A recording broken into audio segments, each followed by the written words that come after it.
លោកក៏ដូចជាសួស្តីដល់អ្នកនរគ្នាថ្ងៃនេះយើងនាំសម្រាប់រឿងផុសយើងបន្តនៅក្នុងរឿងដែលមានចំណងជើងថាឆ្លងភពផ្លេចជាតួអង្គបន្ទាប់បន្សំបន្តពីភាគមុនពេលហ្នឹងតានចៃបានវាយប្រហារទៅកាន់ជីឈឺផុសយើងដោយការប្រើយន្តដើម្បីកម្ចាត់បិសាចតែពេលហ្នឹងមានពលឺពណ៌មាសមួយហុំព័ទ្ធជុំវិញខ្លួនផុសជីឈឺផុសយើងដើម្បីជាការការពារពេលយន្តហ្នឹងប៉ះមួយរនាំងការពារផុសទូស្រីហ្នឹងក៏លាយបាត់ហើយជីឈឺផុសយើងក៏គិតថាមានរឿងអីខ្ញុំមានអត្ថិភាពពិសេសឬពេលហ្នឹងប្រពន្ធហ្នឹងចេញមកនិយាយថាយ៉ាងណាពេលនេះកម្លាំងធាតុលោកម្ចាស់មានធាតុមាសពាក់កណ្ដាលទៅហើយទើបមានពន្លឺពណ៌មាសការពារលោកម្ចាស់មានរឿងអីត្រូវខ្វល់ទៀតទៅ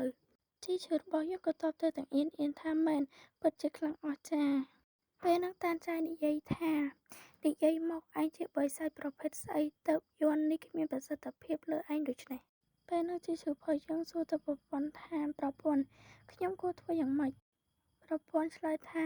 លោកម្ចាស់ប្រញាប់រកវិធីកុហកទៅម្ចាស់រាងកាយដើមនឹងសិស្សប្អូនពៅត្រូវបានគេរកឃើញនៅដែនដីអាថ៌កំបាំងម្ចាស់រាងកាយដើមបានស្លាប់តាំងពីពេលនោះហើយសិស្សប្អូនពៅសន្លប់នៅមិនទាន់ដឹងខ្លួននៅឡើយទេបើសិស្សប្អូននោះដឹងខ្លួនហើយនិយាយថាលោកបានរៀបគំរូសម្រាប់គេនោះលោកនឹងត្រូវគេសម្លាប់យ៉ាង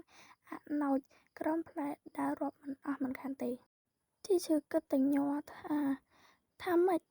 ពេលហ្នឹងតានចៃយកដើមមកភ្ជង់ហើយនិយាយថាឆាប់និយាយមកក្រោយពេលខ្ញុំស្លាប់ក៏បានជួបនឹងបុរសចំណាស់សក់សម្នាក់គាត់ថាជីវិតខ្ញុំមិនគួរបញ្ចប់ត្រឹមនឹងទេទើបគាត់ទាញខ្ញុំឲ្យត្រឡប់មកវិញតានចៃក៏សួរថាមែនពេលហ្នឹងជីឈឺផុសយើងក៏និយាយទាំងញ័រថាជាការពិតណាស់បើសម្ដីខ្ញុំនិយាយមិនពិតតែពាក់កណ្ដាលសូមឲ្យទទួលទារុណកម្មត្រូវរន្ទះបាញ់ចុះជីឈឺរបស់យើងក៏គិតក្នុងចិត្តសួរប្រពន្ធថាប្រពន្ធពាក្យសម្បត្តិនៅទីនេះអត់ស័ក្តិសិទ្ធិណាយប្រពន្ធតបថាមិនបាច់ភ័យទេបើមានរន្ទះបាញ់មែនចាំបងប្រុសការពារនិយាយទៅប្រពន្ធនេះខ្ជូតណាស់យឺម៉ានសិតតែឲ្យខ្លួនឯងសក់កើអត់ទៅសៀវធានក្នុងរឿងនោះឯងអ្នកដែលមើលរឿងព្រះអង្គម្ចាស់របស់ខ្ញុំមិនមែនជាមនុស្សប្រុសទេប្រកាសជាដឹងហើយទៅប៉ុណ្ណឹងបានហើយឥឡូវយើងចូលសាច់រឿងយើងត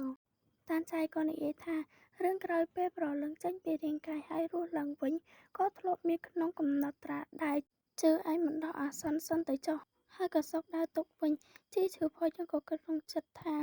ល្អណាស់បើមើលទៅអាចលាក់ចិត្តហើយជីឈឺរបស់យើងក៏សួរទៅកាន់តានចៃថាហើយនឹងថាពេលនេះសិស្សប្អូនតូចនៅឯណាទេខ្ញុំបារម្ភពីគេចង់ទៅមើលគេបន្តិចតានចៃតបថាសិស្សប្អូនតូចស្ថិតក្នុងស្ថានភាពសន្លប់នៅឡើយហើយកំពុងទទួលការព្យាបាលនៅដំណាក់លោកគ្រូធំចាំខ្ញុំនាំទៅនៅតាមផ្លូវទៅដំណាក់ធំជីឈឺរបស់យើងក៏គិតក្នុងចិត្តថាទេសភាពនៅទីនេះពិតជាមិនអន់ទេនិយាយអញ្ចឹងប្រពន្ធណាខ្ញុំជាតួអង្គអ្វីប្រពន្ធតបថាជាតួអង្គកំពេចកំពុកដែលក្រុងសម្រាប់សិស្សប្អូនពៅរបស់ខ្លួនមិនបានសម្រេចបើជាត្រូវពួកបិសាចសម្រាប់និយាយទៅជាតួអង្គតូចតាចមួយដែលអាក្រក់អាត្មានិយមតាក់ទាញកណ្ដាប់ដៃពីគ្រប់គ្នាហ្មងជីឈឺរបស់យើងក៏សួរទៅប្រពន្ធថាចុះសិស្សប្អូនពៅវិញជាតួអង្គអ្វីដែរប្រពន្ធបានឆ្លើយថាប្រកាសជាតួឯកប្រុសដែលអ្នកណាជួបក៏ស្រឡាញ់ទុនភ្លុនថ្លៃថ្នូរនោះឯងនិយាយទៅបើឯងមានជាតួជីឈឺក៏រៀងអន់ចិត្តដែរគេជួបតួឯយើងវិញជាតួរៃរង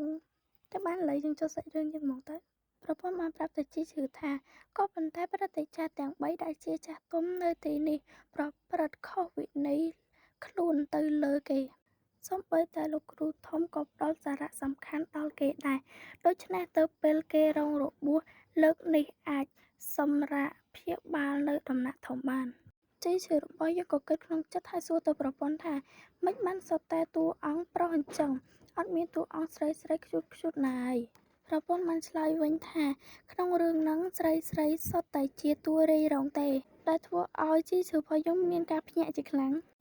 នៅមុខដំណាក់ធំតានចៃនិយាយថាសិស្សប្អូនតូចនៅក្នុងនឹងឯងខ្ញុំមានការត្រូវត្រឡប់ទៅវិញសិនហើយជីឈឺរបស់យើងនិយាយថាដើម្បីមានជីវិតរស់ខ្ញុំត្រូវធ្វើយ៉ាងណាឲ្យសិស្សប្អូនតូចមានទំនុកចិត្តមកលើខ្ញុំជីវិតរស់គឺសំខាន់ណាស់ជីឈឺរបស់យើងក៏ជួទូកំសត់ហើយនិយាយថាសិស្សប្អូនតូចដល់កំសត់របស់ខ្ញុំអើយសិស្សច្បងនេះអ សមត្ថភាពណាដែលមិនអាចការពារឯងបាននិយាយទៅគឺជីឈឺរបស់យើងក៏ប៉ុនសម្ដែងមែនតើឲ្យពៀនហ្មងជីឈឺរបស់យើងក៏និយាយថានេះគឺហើយក៏បន្តពធមនុស្សស្អីស្អាតយ៉ាងនេះស្រាប់តែពេលហ្នឹងមានជើងមួយធាក់មកកាន់ជីឈឺរបស់យើងតែធ្វើឲ្យជីឈឺរបស់យើងហ្នឹងខ្ទាតចេញមកខាងក្រៅសំណាក់ធំហ្នឹងជីឈឺរបស់យើងក៏សួរថាអ្នកណា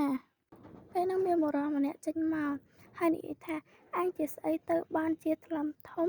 ហ៊ានមកស្រែកយំដាក់សៀវជាដូចនេះគាត់គឺជាព្រឹទ្ធាចារ្យក្នុងចំណោមព្រឹទ្ធាចារ្យទាំង4នៃបកមានឈ្មោះថាហាន់សឹងហើយរឿងយើងគឺចប់ត្រឹមហ្នឹងឯងហើយខ្ញុំសូមអរគុណកាន់បងមែនតើដែលនៅមើលអីចឹងណាពួកខ្ញុំសម្ដែងអត់សូវល្អមែនទេហើយសូមអភ័យទោសទៅកាន់បងខ្លាំងមែនតើចំពោះសម្លេងរំខាននិងសម្លេងខ្ញុំផ្ទាល់តែសារហ្នឹងជាការសម្រាយដំបូងទេហើយជាការលើកទឹកចិត្តបងអាចជួយទៅខមមិននៅក្នុងវីដេអូខ្ញុំបានដើម្បីជាការលើកទឹកចិត្តដល់ខ្ញុំ